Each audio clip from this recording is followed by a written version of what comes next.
I want you to move from overwhelmed by information to confident in what really matters. I want to help you move from being unsure towards direction and purpose in your healthcare. I want to introduce you to health experts. I want to let you in on tough conversations on women's health. I want to give you a place where you can lean in and learn how to take care of yourself. Let's transform your health. Let's get clear on your goals. This is Women's Health Unplugged. I'm your host, Dr. Jordan Robertson, naturopathic doctor. Hey, welcome to another episode of Women's Health Unplugged. Today we're going to tackle all things hormones over 40, and I was shying away as I was thinking about how to introduce today's topic away from using the term perimenopause. And the reason for that is that most women over the age of 40 don't identify as being in and around and flirting with perimenopause. And so instead, we hooked you into this episode because you're, crouching on 40, you are maybe experiencing some hormonal symptoms. And so I want you to hear this episode, and I want you to hear it through the lens of what we know and understand to be this hormone-related transition that happens in that last 8 years before your final menstrual period.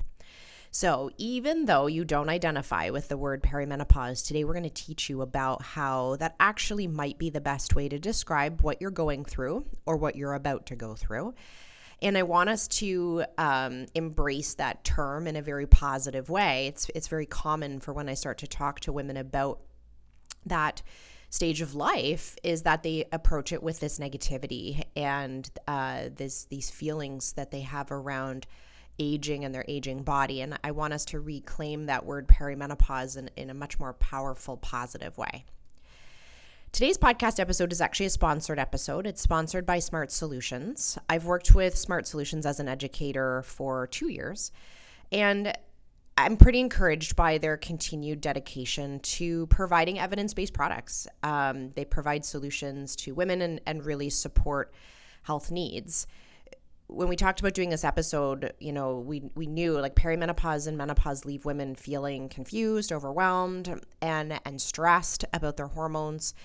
That's why it's important to have these practical solutions to stop your symptoms from getting in the way of your day. And we'll talk about whether or not we can slow down perimenopause through this episode, but I don't want your symptoms to get in the way of your day. Smart Solutions offers products that contain ingredients like chaste tree and sage, ones that help ease the symptoms of perimenopause and hot flashes in menopause, and have other products that include things like ashwagandha and rhodiola, which we've talked about before on the podcast, that help ease stress so that women can focus on, the important things in life. As a sponsored episode, Smart Solutions is offering our audience 10% off an online order. You just have to use my promo code, which is Jordan10 at checkout.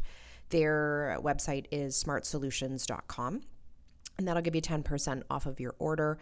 I want to thank Smart Solutions for putting out information and products and to the hands of women so that they can get back to taking care of themselves and, like I said, the more important things. So back to the conversation. Like I said, I hooked you into the episode by talking about hormones over 40. And I also want you to leave this episode feeling more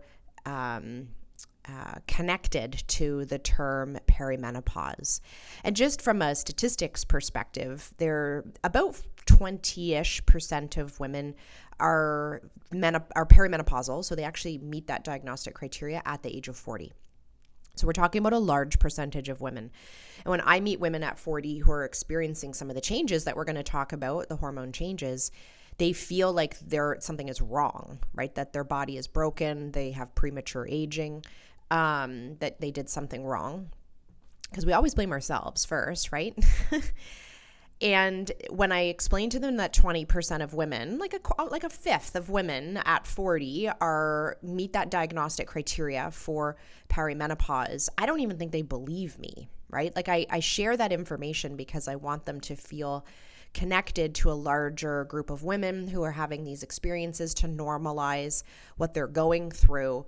But there seems to be so much shame around that aging process for women that even if I said every single woman I saw today in my office has perimenopause, I still don't think she'd believe me, or I still don't think that that would land in the way that I hope, that she goes like, you know what, like, it's not that something has gone wrong. It's that I was not educated about what it looks like after 40. I wasn't educated about what happens.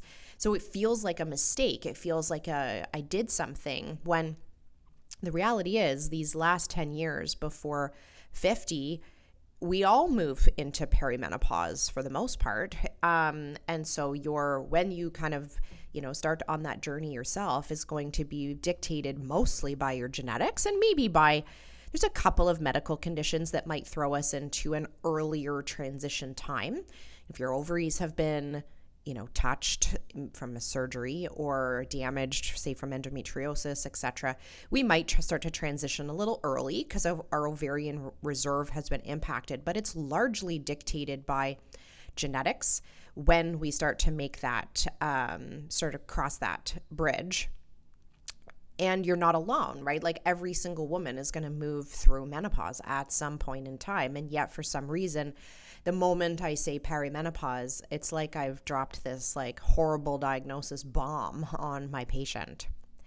But let's talk about what's actually happening. And when I sat down to do this episode, I try and go through these explanations, the physiology of perimenopause when I'm working with patients. But it's tough because there's lots of things that we want to talk about in that time together. And, I want to get out my whiteboard and start writing about what hormones are doing what to explain why the way they feel. And they're like, that's great, Jordan. Can you please just give me the solution? Which is not wrong. We don't always all want the details, but I do feel like we haven't given women the opportunity to learn the details, right? This is not part of health class. This is not there's no book. There's no like what to expect when you hit 40. We spend so much time helping women understand what's happening to their kids' bodies and their body to have kids. There isn't that like what to expect when you're perimenopausal. Although someone should write that book if it hasn't been written already. So what happens after 40 is that we become less consistent with ovulation. That is the whole thing is that your reproductive life in your pre-menopause stage is that we have consistent ovulation. You release an egg approximately once a month. And that whole event creates hormones that sort of bolster up that menstrual cycle. So there's basically 4 stages to that menstrual cycle. And we've talked about this before on the podcast.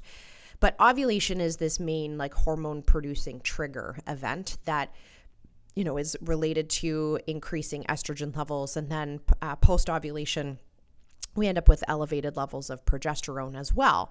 And it's all in this like beautiful timed fashion, right? It's every single week has a purpose. Every single week is moving your body through this ebb and flow, whether it's to grow uterine lining.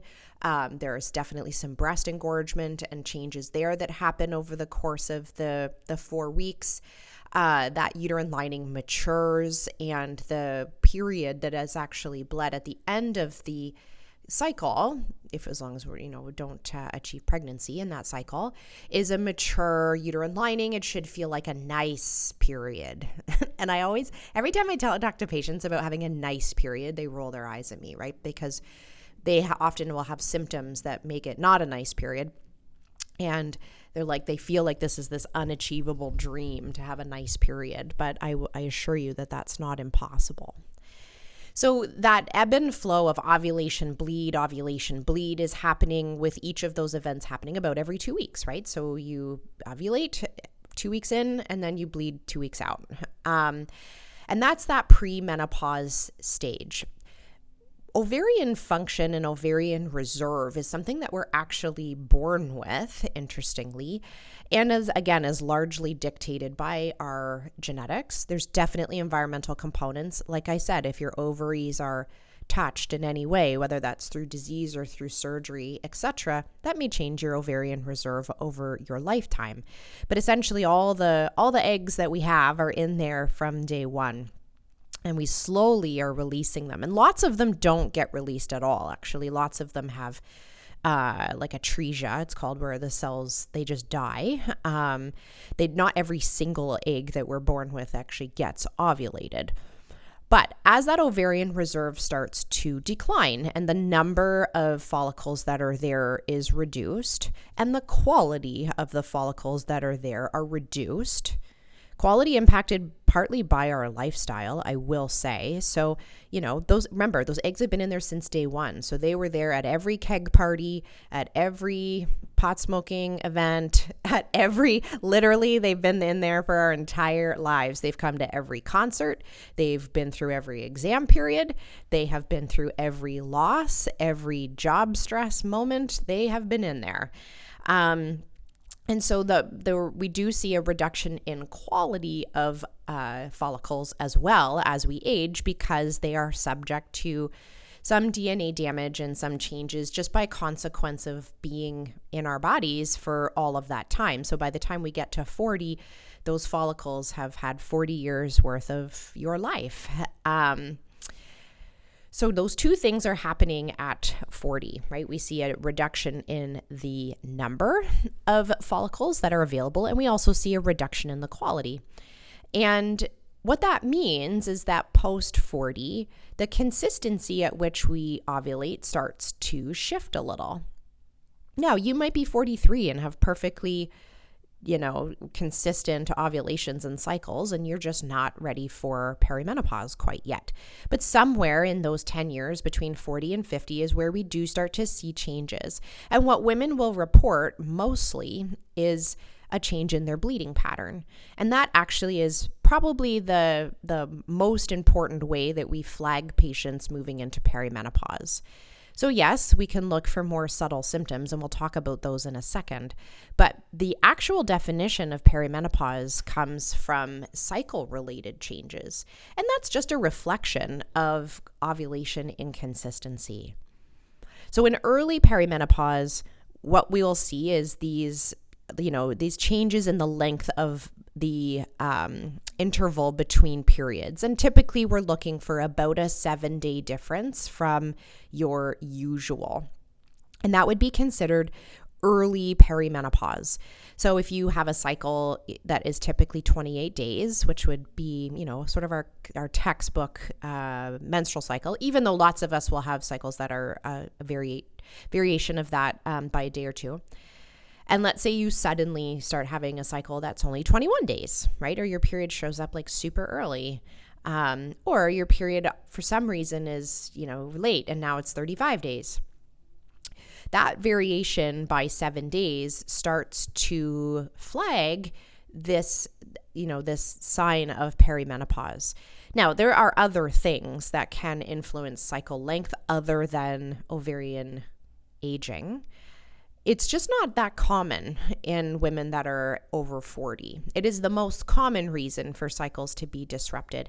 Now, stress can certainly disrupt menstrual cycle length, and usually by making it a bit longer, but that happens more often in a younger population. So it's a little bit, the menstrual cycle of young women, like teens and early 20s, is maybe not quite as resilient to the day-to-day stressors, and their impact on of food, so under eating, the impact of stress may result in menstrual cycle irregularity in that population a little bit more than women in their 40s. Our cycle is a little bit more robust against some of the day-to-day stressors.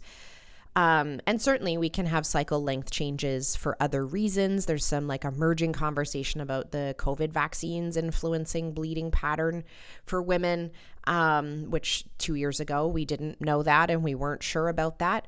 So there are things that will influence cycle length, but for the most part, over 40, unless again you have some kind of massive health change, we're not likely to see cycles change for any other reason other than perimenopause. But that's obviously worth chatting with your practitioner about. But that 7-day difference is really what we're looking for in that early perimenopausal phase. And so the other things that kind of go along with that are a reflection of the fact that we've lost the consistency in hormone production. So like I said in the beginning, there's kind of these 4 defined weeks, and every week is valuable and important in the menstrual cycle. They all do a thing. We grow that uterine lining, we mature that uterine lining. If we take out one of those weeks, let's say we make the cycle shorter. If we take out one of those weeks and now your period comes at day 21, what did we miss? Right? Did we miss ovulation and at all, like completely? And we didn't mature that uterine lining at all. And now this uterine lining that we're going to bleed out is immature and by consequence super heavy and clotty. Did we add a week somewhere because ovulation was delayed or slow, or the follicle that was released, didn't have a strong ovulation associated with it, and the hormone production after ovulation wasn't that robust? And so now we're missing these sort of peak hormone levels that we really kind of thrive off of. And then women will report, that they maybe feel some menopause symptoms like hot flashes, right? Or irritability or mood changes. So a lot of the symptoms that we experience during perimenopause are a consequence of inconsistent ovulation. So your bleeding pattern may change, the amount of flow you have may change. And in that very early perimenopause stage, it's not very common for women to have hot flashes. And that's what women are looking for when they're thinking about menopause, right? They're like, well, I'm not in menopause. I don't have any hot flashes. I mean, there are a few of us that will go through menopause completely unscathed by hot flashes, but for lots of women, their cycle changes predate any of their other symptoms, or they're what they would like the classic menopause symptoms. Their cycle changes sort of predate that, because when cycles are coming inconsistently, quite often hormone levels, especially estrogen, remain high. And we've talked about on the podcast before my disdain for the term estrogen dominance. But if we test a woman in perimenopause's hormones, we will find elevated levels of estrogen. That is a side effect of being in perimenopause. That is not the cause of why she feels the way she feels. She feels the way she feels because she's in perimenopause. We see the lab work that is a reflection of being in perimenopause. The estrogen didn't cause the way she feels. So in those early stages of perimenopause, we may have some symptoms, but not the sort of the classic symptoms that women are often looking for, which is why when I slap the perimenopause diagnosis on someone, they are shocked, right? They are like, no, this isn't me. I don't have those aging symptoms yet. But really, those subtle hormone changes are a reflection of perimenopause. But we do get other symptoms at that time because our brains really do struggle under the distress of fluctuating hormones. And for some of you, your PMS experience may be horrific. And this is the same experience. So our brains really do struggle, or for lots of us, they struggle under the distress of hormone change. And if you think about even a regular menstrual cycle, there is some massive hormone changing that is happening. It's not that your estrogen's too high. It's not that your progesterone's too low. It's the literal shift from low to high and then high to low that influences sleep, influences mood. And there's some physical symptoms that will show up with that as well. Like if you think about your classic PMS symptoms, the bloating, etc. But for mood-related outcomes in perimenopause, it's mostly this early perimenopause phase where hormones are being produced really erratically. That puts a lot of pressure on a woman's nervous system. So mood is one of the sort of earliest signs that may creep in well before, again, those classic menopause symptoms like night sweats. And so when we're starting to talk to our kind of tired, kind of moody, irritable 40-year-old who's starting to have some cycle-related changes, her symptoms may actually be a consequence of hormone fluctuation that is coming from this inconsistent ovulation. I think that women at that stage can often get a big pat on the head about how big and heavy their lives are, and not us think about the fact that she seemed to be able to manage it when she was in her 30s. It's the hormone resiliency or the lack of hormone resiliency that's creeping in our 40s that really does influence the way our mood feels from day to day. So that's that early perimenopause stage. That's what you're looking for. Big cycle changes, maybe some changes in flow, or some changes in the way that you experience PMS, and maybe some subtle changes to your mood, or maybe not so subtle changes to your mood, and perhaps sleep pattern. We will see that as well. Now, as women start to move towards late perimenopause, and this is where cycles get actually further apart. So we may go all the way up to 11 months before having a period and be considered in that late perimenopausal stage. So as, again, ovulation becomes less frequent or less robust, we may start to have long gaps between ovulations and between bleeds. And in this phase of life, bleeding doesn't always mean ovulation, okay? We need to kind of separate those two. You may end up with a random period bleed that is not associated with ovulation. A really kind of neat hack to look for that is if you're like a consistent PMSer and you like your period just like arrives one day and you didn't know it was coming, that's maybe a sign that you didn't ovulate that particular month, especially if your flow is also different, heavier or lighter. That might give us a bit of a clue. So in that later perimenopause stage, we start to have more and more space in between bleeds and in between ovulations. And as a consequence, rather than that early perimenopausal high hormone experience where estrogen was high, if we tested it, we may actually be able to capture windows or pockets of time where hormone levels are quite low in late perimenopause. And this is typically where women will start to experience some of those vasomotor symptoms like hot flashes and night sweats, where things like vaginal dryness will start to creep in. And some of those more classic menopause symptoms will actually start. But technically, women are still in perimenopause if they've had a period within the last 11 months. We don't consider you to be fully menopausal till you hit 12 months, which in the past has been this like finish line that allowed women to get access to support. We rarely supported women with things like HRT when she still had a period. Like we'd be like, no, you're not menopausal yet.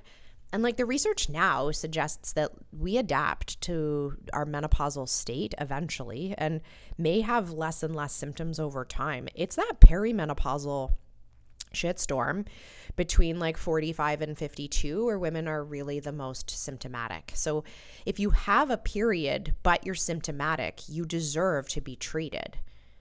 That's like hands down. We don't wait. You don't need a special ribbon that you are finally menopausal. If your cycle is changed and you're symptomatic, you qualify to be supported in one way or another. And interestingly, the research on things like HRT is moving towards and this is obviously going to make sense when I say it, the earlier we support women, the better, right? So waiting until you are fully menopausal is actually doing you a disservice. And some of the benefits of the treatments we have to offer people during that transition time, it makes the biggest impact if we intervene early. We also see improvement in other pieces of a woman's health and life if we intervene early. For example, a lot of the weight changes and metabolism changes that happen at menopause are in part accelerated by the fact that women don't feel well. Again, we've talked about this in other episodes, but yes, there's some underlying body composition changes that happen in menopause, but women also struggle to manage their nutrition and manage their movement when they don't feel good. And so if we have an 8 or 10-year window of time of not feeling good, that really doesn't do positive things for our overall health and wellness. Think cholesterol, think blood sugar, think blood pressure, think weight, right? All of these things will shift in perimenopause, and it's not because your hormones are attacking you, and it's not because your hormones are failing you. It's because you feel like garbage, and it's really hard for us to maintain our self-care when we don't feel well. So post-menopause is that stage where we have not been bleeding for 12 months, okay? So that if we move through menopause on our own, we have that natural cessation of menstrual bleeding, and we go a full 12 months without having a period. You may have transitioned into menopause from surgery, right? Which would be an abrupt finish and movement into menopause. And hopefully you were well supported when that happened. But those are the stages that we move through. Now, remember, like we just talked about a decade of time. We talked about a decade. And I think when I thought about wanting to share this information, like this is a massive period of a person's life, and women don't know the terms to describe where they are. Like, could you imagine letting your teen move through adolescence without ever talking to them about puberty? Could you imagine, right? And then things just happen to them. Actually, this is how my mom describes her period experience when she got her first period. She didn't know anything about anything and then just got her period and thought she was dying literally for 2 days before she finally told someone.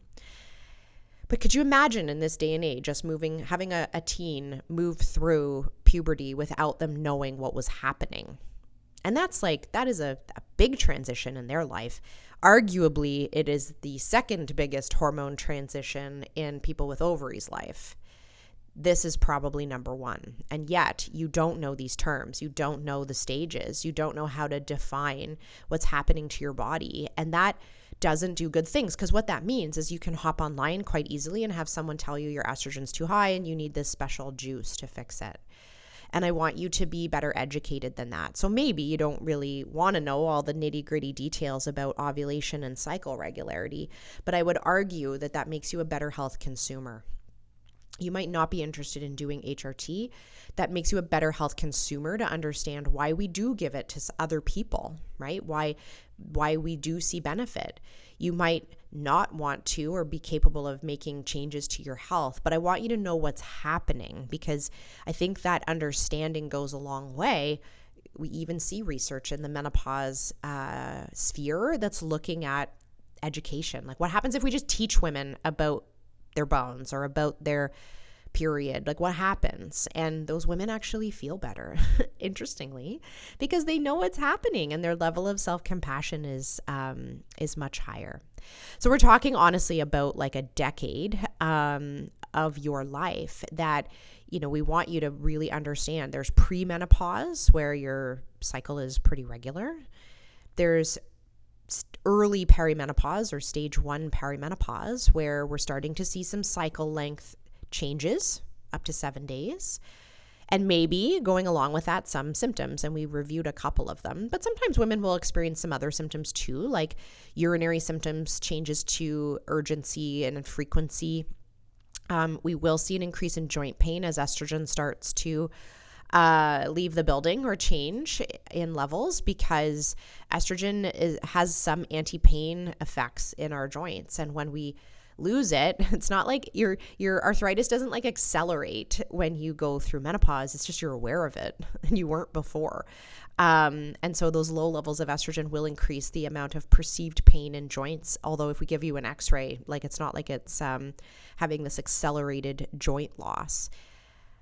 You might also experience changes to your mood and sleep. If you struggled with PMS or PMDD prior, this transition window may be difficult for you, because a lot of the symptoms we experience are because of hormone fluctuations in our brain. And in that stage 1 and stage 2, really, perimenopause, hormone production's erratic. And so your experience of your mood might also feel a bit erratic. We may notice other symptoms that get accelerated at this time as well. Metabolic changes and body composition changes. We may see changes to hair. We may see some changes to skin, or early or more rapid aging to the skin because of the loss of estrogen and that like elastic kind of experience in the skin. And I mentioned the vaginal dryness as well. And for some women, that vaginal dryness may only creep in during certain parts of their cycle or certain parts of their year based on how frequently or infrequently they are menstruating. But that is a symptom that, if we never address, actually doesn't go away in menopause. So that early perimenopause is your cycle changes, plus or minus 7 days. That late perimenopause is when you're in that last year before we move into menopause, but you've had some erratic periods. And so you may go 3 months without a period. You may go 9 months without a period and we're about to make the menopause birthday cake and then your period arrives. That's that late perimenopause stage. And like I said, we should not be waiting for you to formally be menopausal before we offer you support. There are many, many things that can support women during this transition time. Whether we target sleep or mood or stress, there are a lot of solutions that you can look for. And I want you to feel knowledgeable enough about what's happening to your body so that you can advocate for help. Because if we normalize this experience to the point of like you not talking about it or your doctor not asking about it, or when you bring it up, your doctor, fluffs it off as just being the stage of life that you're in, that doesn't do positive things for your long-term health and wellness. We know that women that feel better educated and heard on their hormone experience do better in the long haul. I hope that was helpful. I definitely am going to have my current patients listen to this episode as part of their experience. Like I said, I often will take up time in our appointments together to hash out what is actually happening in perimenopause. And I knew that we needed this resource for people to be able to listen to so that they better understood what is actually physically happening and what are those stages of perimenopause, so that, if I say bleeding, you say stage 1, right? Like I want you to be able to rhyme off where you are in that transition time. It'll make you a better communicator with your healthcare provider. It'll make you a better consumer of healthcare. The last little piece I wanted to touch on before we close for today is that we can't cure your perimenopause, meaning that we can't stop it from happening. And it's interesting because online we'll often see words like balance your hormones, regulate your cycle. And that maybe applies, the regulate your cycle part, applies to younger women who are struggling with irregular cycles, say from a medical condition like polycystic ovarian syndrome. But you can't regulate the cycles of a perimenopausal 47-year-old woman, right? There is nothing that we have that would be fountain of youth, right? That's what we're talking about. If we can make a 47, 48-year-old woman ovulate more consistently, that's fountain of youth stuff. That's not something that's possible. We can make your experience smoother, more fun, better sex. We can do that. We can't stop the process from happening. And so when you look online or you see online, hey, woman, let's balance your hormones and regulate your cycle, and you've just missed a period, or you've had a period come way too early and it was super heavy, you automatically are going to feel attracted to that and be like, I have cycle problems. They solve cycle problems. We can't stop perimenopause. We can make it better, feel better. We can't stop it. And so that's why it's important for you to understand what stage you're in, because there's no going backwards. There's no going backwards. Once you're in stage 2, that's it. You never will become premenopausal again. And I want you to feel really confident in that. Actually, it's a graduation. It's a celebration. It's not something that we need to fix. And it's truthfully something we can't fix. And so I want you to know that sort of deep in your heart so that you are a better health consumer when coming across information about your hormones.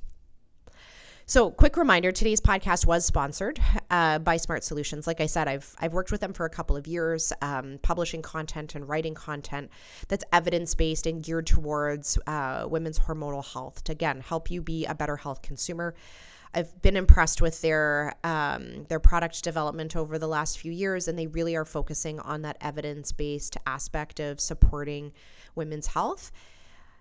Like I said at the beginning, they are offering our audience 10% off their online order, which you can get at smartsolutions.com, and I've thrown the link to that in the show notes. And you just have to enter my promo code, which is Jordan10 at checkout, and that will automatically take 10% off your order. And I just want to take this minute to thank Smart Solutions for being dedicated to providing information and content for women so that they get the best that medicine has to offer and can feel better during this really rocky window of life. Okay, I'll see you next week. I hope you enjoyed that episode of Women's Health Unplugged. My goal is to help you feel more confident about your health. Please remember that what we talked about today in the podcast does not constitute medical advice, nor was a doctor-patient relationship formed. If you have questions about your healthcare or about how today's topic pertains to you, please take it up with your family doctor, your specialist, or someone on your health team.